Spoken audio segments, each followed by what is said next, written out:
Mes très chers compatriotes, avant toute chose, je tiens à remercier Dieu Tout-Puissant pour ses nombreux bienfaits. Je présente mes condoléances les plus attristées aux familles qui ont perdu des êtres chers, soit du fait de la Covid-19, soit à cause des poches de violence sur l'ensemble du territoire, particulièrement au Sud Kivu, au Nord Kivu et à Ituri, soit encore à la suite des catastrophes naturelles qui se sont produites dans les différents endroits du pays.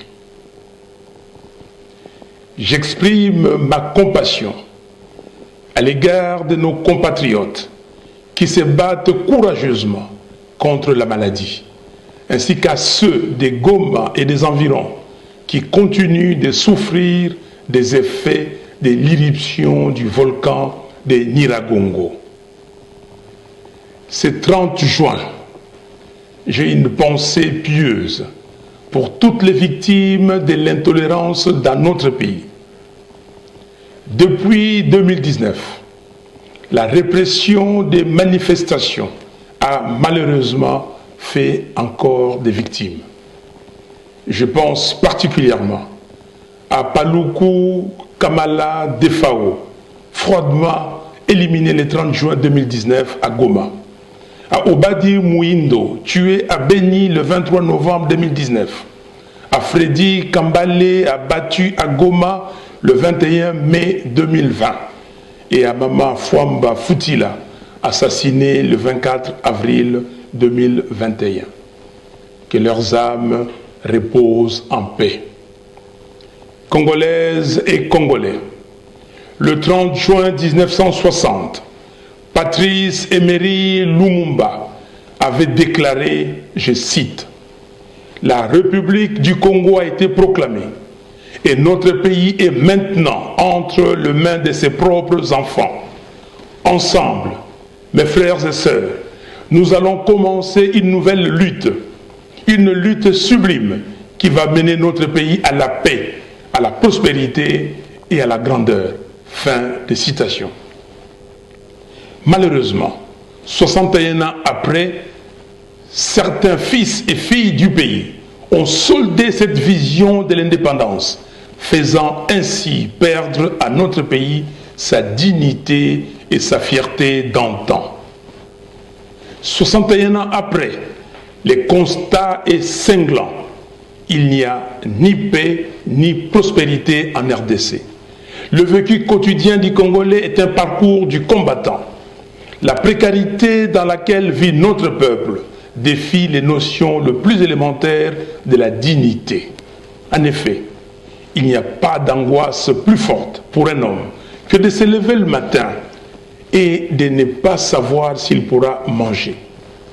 Il n'y a pas de sentiment plus triste que de regarder son enfant dans les yeux sans pouvoir lui garantir la moindre sécurité. Rien n'est plus douloureux que l'incapacité de ne pouvoir se projeter dans le futur avec sérénité. L'angoisse chronique et l'inhumanité dans lesquelles les Congolais vivent en 2021, 61 ans après l'indépendance, est une honte qui doit nous interpeller.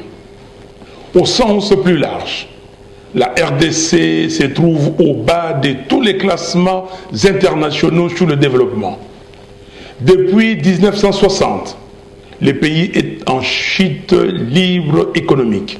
Et malgré les discours sur ses diverses potentialités, la réalité est que les régimes successifs se sont caractérisés par une mégestion dont les conséquences sont visibles aujourd'hui.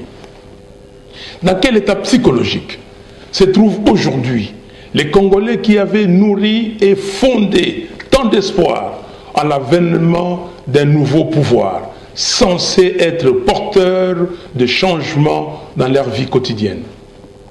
Ces Congolais qui n'arrivent pas à évacuer leurs récoltes, faute de route, et ces familles qui voient leurs enfants mourir par manque de centres de santé et d'ambulances dans leur contrée, mais qui apprennent qu'on a généreusement également offert 500 véhicules d'une valeur de 27,5 millions de dollars aux députés parce qu'ils ont obéi à un mot d'ordre.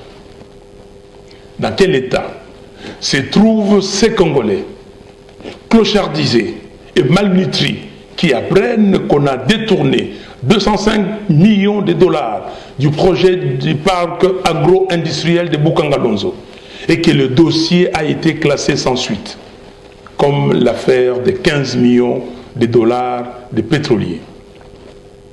Que disent les millions de chômeurs congolais quand ils apprennent que la commission électorale nationale dite indépendante a dépensé près d'1 milliard de dollars du contribuable congolais sans rendre le moindre compte? Comment se sentent les populations sinistrées d'Ouvira, de Goma et de tant d'autres territoires du pays qui apprennent qu'un groupe de nouveaux riches dilapide chaque jour l'argent de l'État? Que dire alors des éléments de nos forces armées et de sécurité qui n'ont pas suffisamment de rations alimentaires et d'équipements lorsqu'ils apprennent qu'une grosse partie des 450 millions de dollars affectés au programme de 100 jours a été dilapidée? Que pensent les enseignants, le médecin et les fonctionnaires qui savent qu'un petit groupe au pouvoir s'enrichit de manière scandaleuse avec l'argent de l'État? Comment ces millions de Congolais qui n'ont pas accès aux services sociaux de base, eau, électricité, habitat, hygiène, santé, transport, vivent-ils leurs conditions quand on leur dit à longueur de journée que les entreprises publiques sont saignées à blanc par le mandataire public en toute impunité? En vérité, des termes tels que état de droit, bonne gouvernance, gratuité de l'enseignement et lutte contre la corruption sont utilisés par le pouvoir en place comme des simples slogans. Le Parlement, dont l'un des rôles principaux est de contrôler l'action du gouvernement, est devenu le miroir de la corruption.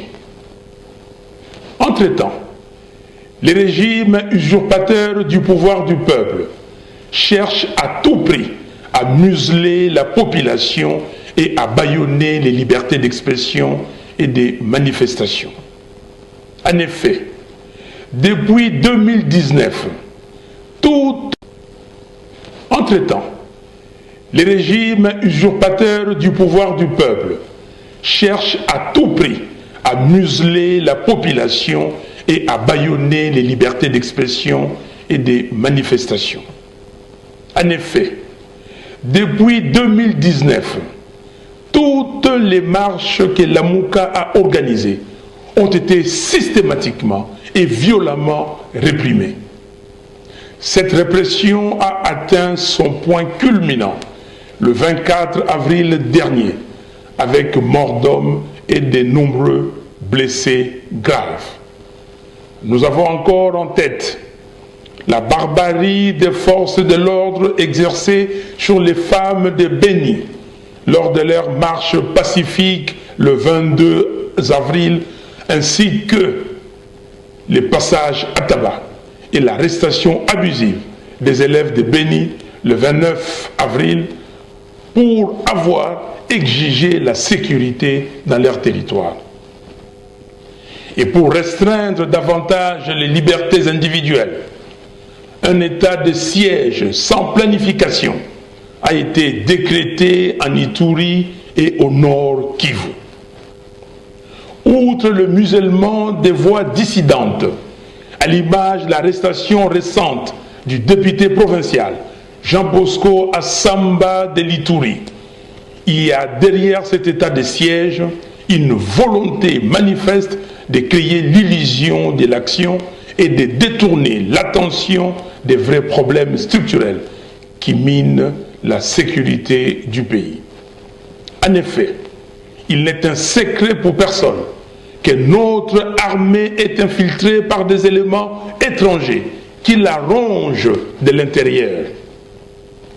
Nos vaillants soldats et illustres officiers tels que Mamadou Ndala, Lucien Baouma, Félix Mbuzamabe ont payé le prix de leur excellence sur le champ de bataille et de leur détermination sans faille à arrêter les calvaires de nos concitoyens. Ils ont été lâchement assassinés. C'est dans ce contexte que les ennemis de la République, en mal de légitimité et au service des forces étrangères, veulent aujourd'hui déstabiliser davantage le pays. Ils surfent sur la corde tribale, alors que notre pays a, au fil des années, bénéficié de la cohésion nationale et défendu son intégrité territoriale malgré les guerres qui lui ont été imposées.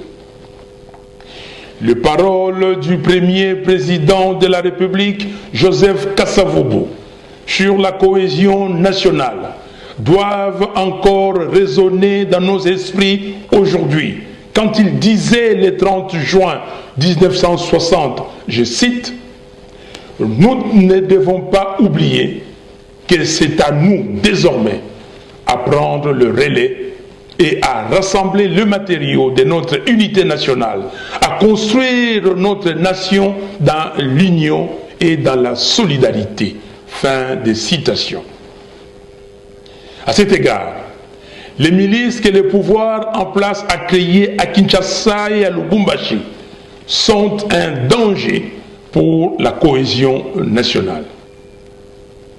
Par ailleurs, après avoir nommé de nouveaux juges à la Cour constitutionnelle en violation de la Constitution, l'on veut rééditer l'exploit de la fraude électorale de 2018 en mettant en place une CENI politisée qui sera chargée d'accomplir la volonté d'un homme.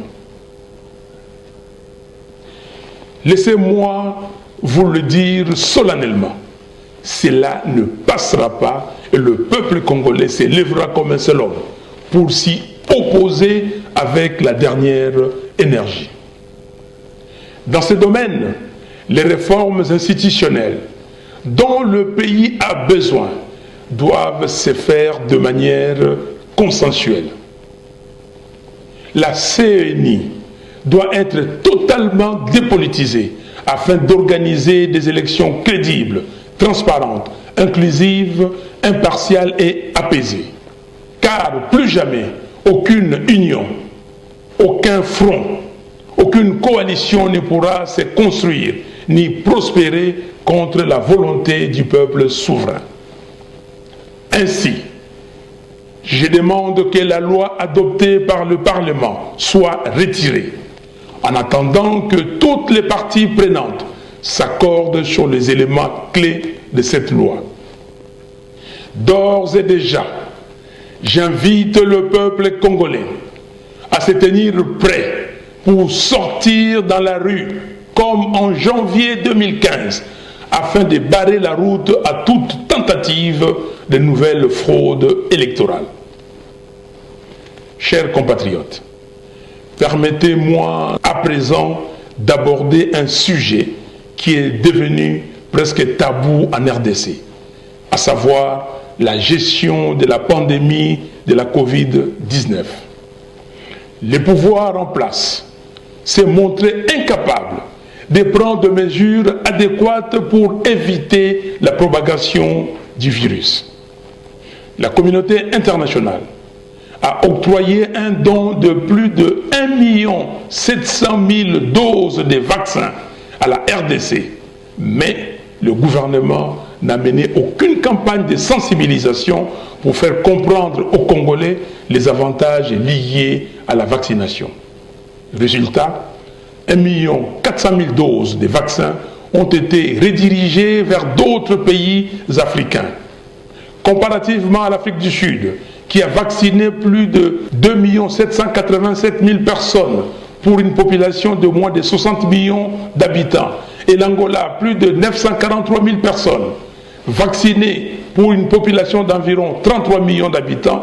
La RDC a aujourd'hui vacciné seulement 44 840 personnes sur une population de près de 90 millions d'habitants, soit 0,05% de la population. Alors que l'objectif d'urgence de l'OMS est de vacciner 10% de la population dans chaque pays africain avant septembre 2021.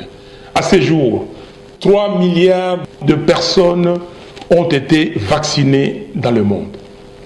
J'ai personnellement pris mes responsabilités et je me suis fait vacciner le 10 juin dernier pour montrer l'exemple de sorte que les Congolais m'emboîtent les pas. Car les vaccins offrent l'avantage d'éviter de développer la forme grave de la maladie et surtout de retrouver une forme de vie normale.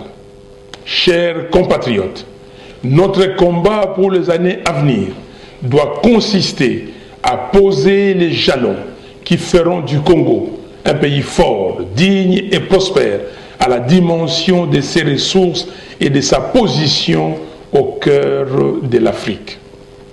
C'est ce Congo-là, rêve brisé de nos pères de l'indépendance, que nous voulons construire dorénavant et pour l'équité, à poser les jalons qui feront du Congo un pays fort, digne et prospère à la dimension de ses ressources et de sa position au cœur de l'Afrique.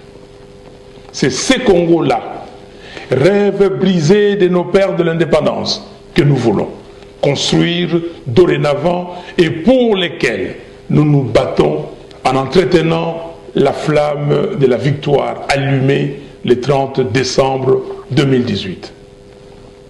Rien n'est plus sacré que le respect de l'expression du peuple traduite dans les urnes. L'onction qui offre la légitimité nécessaire pour conduire une action salvatrice. Sans institution légitime, sans enrayer la corruption endémique actuelle, le développement du Congo restera utopique. Notre pays n'a pas vocation à demeurer une zone d'extraction des ressources primaires sans leur donner une valeur ajoutée.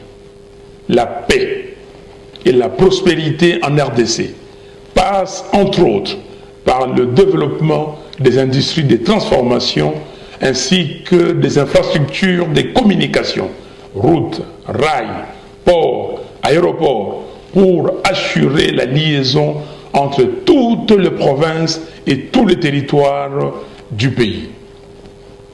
Nous devons rester mobilisés et éveillés pour que plus jamais personne ne puisse voler le choix du peuple souverain. De la même manière, nous devons rester vigilants et mobilisés pour réclamer l'exhumation du rapport Mapping. Chers compatriotes, nous n'avons qu'un pays. Et c'est à lui seul, à son drapeau, que nous devons allégeance. C'est dont nous avons besoin. C'est un État organisé, avec des institutions légitimes fortes et un leadership responsable et compétent, porteur d'une vision claire de la place de la RDC, non seulement en Afrique, mais aussi dans le monde. Que Dieu bénisse la RDC et son vaillant peuple. Je vous remercie.